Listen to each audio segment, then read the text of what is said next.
You have to understand that if you have believed on the promise, then you have to be willing to embrace a certain kind of baptism. He said, I have a baptism to be baptized with. As a Christian, if you have to go higher, you will go through the scripture. You cannot bypass the scripture and sit on your throne. You cannot. Don't be deceived. That is why he said, he who endures to the end shall be saved. It means there's a place where deliverance is not coming. There is a certain kind of distress that you are going to go through, that you are not going to be delivered from it. Jesus was not delivered from the cross. He was not delivered from the beatings, because somebody has to be healed by his stripes.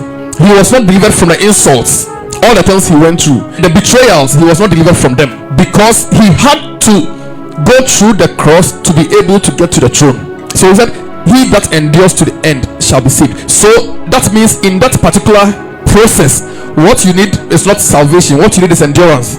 If you pray, Jesus help me, save me, the only help that will come will be strength to go through. Strength to go through.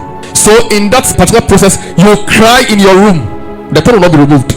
You will weep, it will not be removed. You know, Jesus went to weep, he hid himself and wept. It was not taken away. So there are many things that will not be taken away from you. It's high time you prepare your mind and you shut your mind from dangerous counsel and go through it.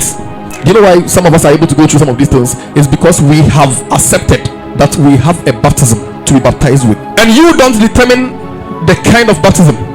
You don't determine the difficulty of it, the difficulty level. You don't determine the pain that comes with it. You don't determine who should betray you. Don't determine. You prefer maybe somebody who is not that close to you should betray you. That is not as painful.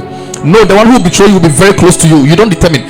How many people betrayed Jesus? All the 12. They ran away. Even Peter. Judas' own might not be as painful. James, John, or all those people who wanted to sit at the right hand and the left hand of, they were the ones who betrayed. So in that situation, you don't also determine the timeline. You know, Jesus will clear your doubts about many things. He's king, and he determines what you go through, what happens, what doesn't happen. He doesn't determine it by your cry. There's a lay down process to glory. Choose to stay at a lower level, that's okay. If you want to go higher, you have to be willing. You will cry many times. He is not coming to remove it from there. The Bible said that, and David encouraged himself in the Lord. Why didn't the Lord come and encourage David? There is a baptism, but he that endures to the end shall be saved. Jesus mentioned a lot of things, that before the end will come, these things will come, these things will happen. And he said, but he who endures to the end shall be saved. It means when they are persecuting Christians, not he who allows himself to be delivered, but he who receives strength to endure the pain shall be saved. You are being watched. There's an eye coming to you. The eye is watching. What would he do? For you, O God, have tested us.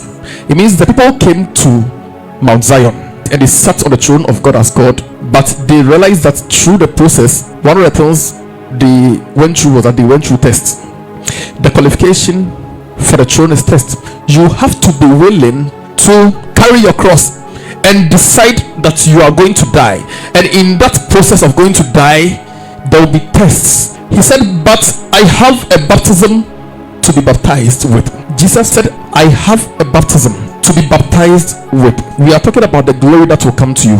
Before that glory will come to you, you have to be willing to take up a certain cross and go and die. The cross is not to enjoyment, it's actually to a certain kind of baptism, death.